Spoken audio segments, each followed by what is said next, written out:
অসমবাসীলৈ মই মৰম যাচিলো অসমৰ এখন টান হৈ ৰচনা ৰচিলো মোৰ ৰক্তৰে ভৰা মোৰ গানৰ কলম হলো অসমীয়া আমি চব জয় আই অসম বৰ্তমান মই নামৰূপৰ পৰা তিনিচুকীয়ালৈ বুলি ওলাইছোঁ এয়া গৈছোঁ আৰু এতিয়া ওলাইছোঁ নামৰূপৰ পৰা তিনিচুকীয়ালৈ বুলি তাৰ পৰা শদিয়ালৈ যাম নামৰূপৰ পৰা আহি মই পালোঁহি চাউলুং চুকাফা পৰ্যটন ক্ষেত্ৰত টিপাম বুলি আৰু এফালে ডিগবৈলৈও যায় আৰু মই আহি আছোঁ দলং এখন পাইছোঁ চাই লওক অলপ পুৰণি কিন্তু ভাল লাগিছে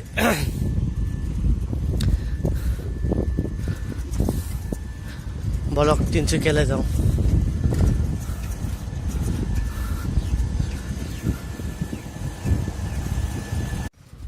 আহি আছোঁ নামৰূপলৈ কি নাম চৰি দেই নামৰূপৰ পৰা আহি আছোঁ মই তিনিচুকীয়ালৈ কিবাহে কৈছোঁ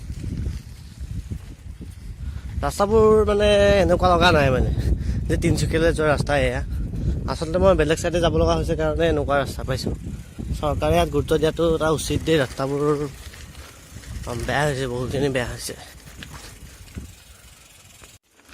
আপুনি বিশ্বাস কৰক মই আপোনালোকক কথা এটা কওঁ ইয়াত তিনিচুকীয়ালৈ আহি থকা ৰাস্তা চাওক না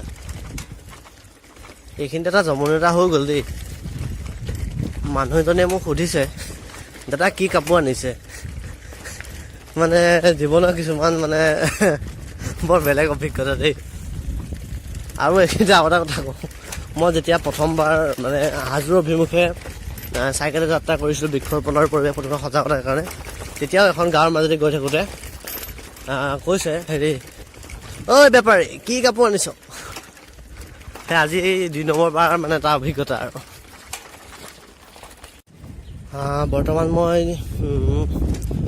দুলীয়াজান পাম আৰু বৰ বেছি দূৰ নাই দুলীয়াজানত মই দাদা এজনক লগ কৰিম তেখেত হ'ল নবীন বৰুৱা আপোনালোক সকলোৱে হয়তো চিনি পাইছে নবীন বৰুৱা তেখেতে বহু আগৰ পৰাই বৃক্ষৰোপণ কৰি আহিছে তাৰ ওপৰত তেখেতৰ এটা নাম আছে তেখেতে বহু ঠাইত বৃক্ষৰোপণ কৰিছে মই তেখেতৰ কথা ইমানখিনি কৈ আপোনালোকৰ হয়তো থাকিব নালাগে আৰু তেওঁক লগ পাবলৈ আহি আছোঁ বৰ্তমান তেখেত এতিয়া আছে দুলিত গৈ মই তেখেতক লগ কৰিমগৈ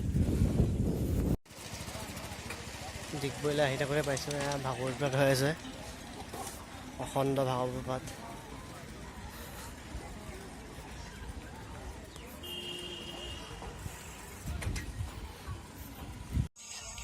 ডিগবৈলৈ আৰু বেছি দূৰ নাই এফালে যাম খাই লওঁ কিবা এটা তাকে উলিয়াইছোঁ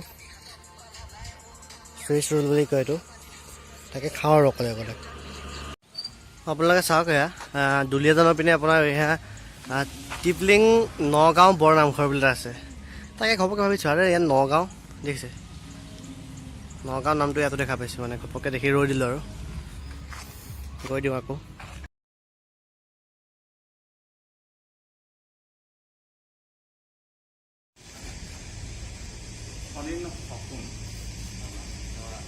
তেওঁ যাত্ৰাটো হৈছে প্ৰকৃতি সংৰক্ষণ পৰিৱেশ টীকাকৰণৰ আৰু লগতে তেওঁ যাত্ৰা কৰি সেই বিশ্বনাথ ঘূৰাৰ চেষ্টা মানে এই অসমখন যদি আপোনাৰ ঘূৰাৰ এটা চেষ্টা কৰে নিশ্চয় তেওঁ বাকী বিশ্বটো ঘূৰিবলৈ পাব পাৰে কিন্তু আমাৰ ইয়াত যে আহিলে মোক বিচাৰি ইয়াত পালেহি আমি ভাবিছোঁ যে আজি আমাৰ এই পথৰ সন্মুখতে এটা আমি টাবতে এটা বৃক্ষৰোপণ কৰা হ'ব তাৰ লগত তেওঁ যে ঘূৰিছে তেওঁ যে আশা তেওঁ পৰা আমি দুআষাৰ শুনিম কিয়নো ঘূৰিছে কেলেনো তেওঁ চাইকেল ৰেচ কৰি আছে আৰু লগতে তেওঁৰ যি প্ৰতিভা এই প্ৰতিভা বিকাশ কৰাত আমি সদায় সফলতা হ'ব বুলি আশা কৰিছোঁ আৰু লগতে তেওঁ এই যাত্ৰা এতিয়াৰ পৰা শদিয়ালৈ যাব শদিয়াৰ পৰা ধুবুৰী আৰু এই ক্ষেত্ৰত তেওঁ দুআষাৰ ক'ব আপোনালোকে শুনক কিয় আহিছে কেলেনো ঘূৰিছে মই নমস্কাৰ মই ফণীন্দ্ৰ সপোন মই নগাঁৱৰ পৰা আপোনাৰ বৰ্তমান আহি আছোঁ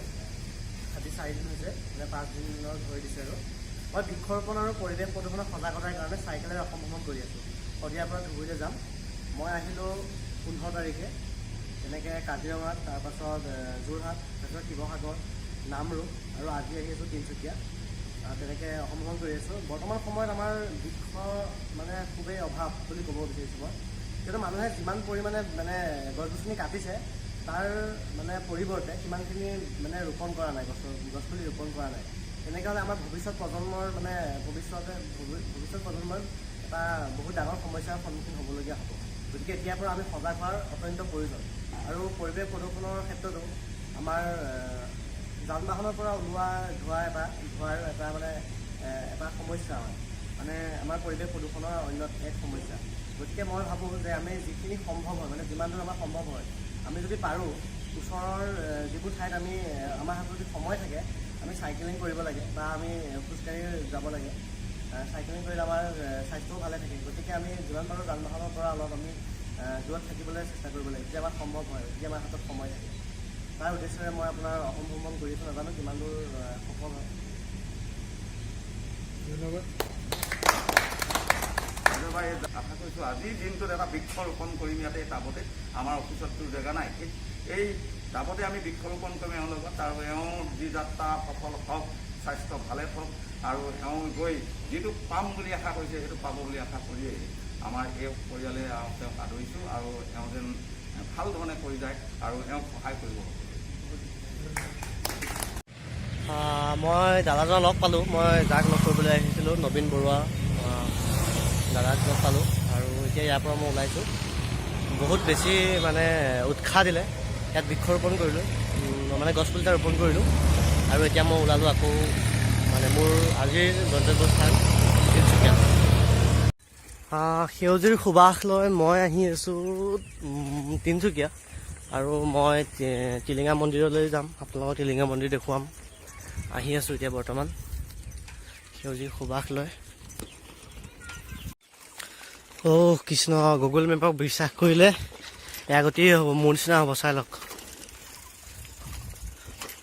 গুগল মেপক বিশ্বাস কৰি আহিছিলোঁ, কি ৰাস্তা দিয়া নিছে মোক।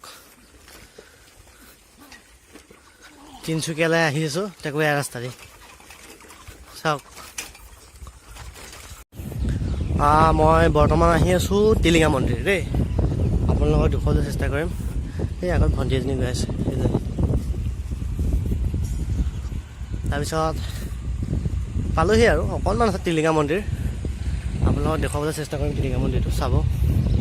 মই নিজেও চাম, আজিলৈকে আহি পোৱাই নাই, আজি ফাৰ্ষ্ট আহিছোঁ, তাকো নিজৰ চাইকেলখন লৈ। টিলিঙা মন্দিৰ পাই গ'লোহি, চাওক না এবাৰ চাওক, আপুনি পাগল হৈ যাব। মানে নেদেখা কেইজনৰ কাৰণে কৈছোঁ আৰু। আহক আমি ভিতৰলৈ সোমাই যাম এতিয়া।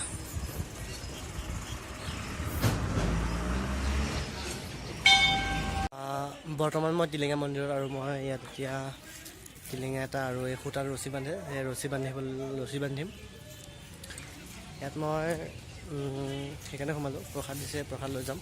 আপোনাক টিলিঙা মন্দিৰৰ ভিতৰৰ ভাগটো মই ভালকৈ দেখুৱাবলৈ চেষ্টা কৰিম। সেয়া চাই লওক, টিলিঙা মন্দিৰৰ ভিতৰৰ ভাগ ভালকৈ দেখুৱাম মই, চাই লওক। সেয়া টিলিঙা মন্দিৰৰ বাহিৰ ভাগ, চাই লওক।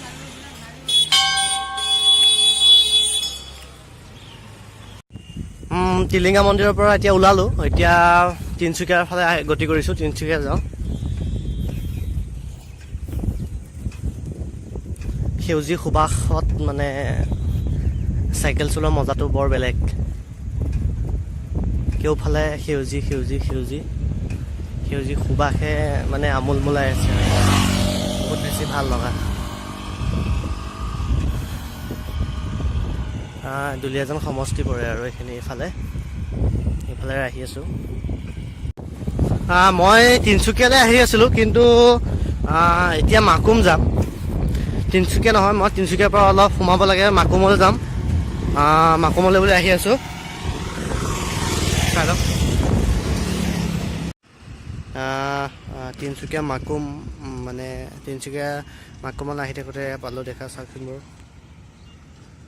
এইবোৰ প্লাষ্টিকবোৰ জ্বলাই দিয়া হৈছে ইয়াত, এনেকৈ জ্বলাই ৰাখিছে চাওক।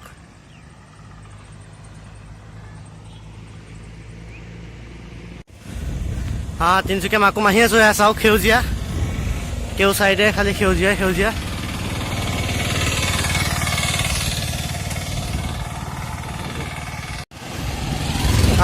মই মাকুম আহি আছিলোঁ, মাকুম পাম আৰু তিনিচুকীয়া মাকুম আহি আছোঁ। মোবাইল আপোনাৰ আজিও 0% হৈ গ'ল, চাই লওক। মোবাইল আজিও 0% হৈ গৈছে, কিন্তু মানে চলি আছে আৰু। বাকী মাকুম পামগৈ আৰু, বৰ বেছি দূৰ নাই, অকণমান দূৰ আছে। তিনিচুকীয়া মাকুম পাম আৰু। মাকুম পাইছোঁহিয়ে, আৰু 2 কিলোমিটাৰ আছে।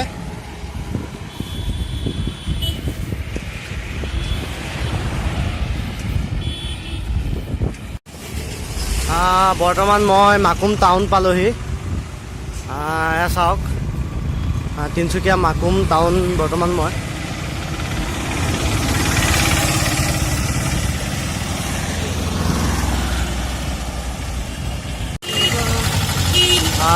এয়া মাকুম টাউন হয়, তিনিচুকীয়া মাকুমৰ এয়া টাউন হয়। আহি আছোঁ।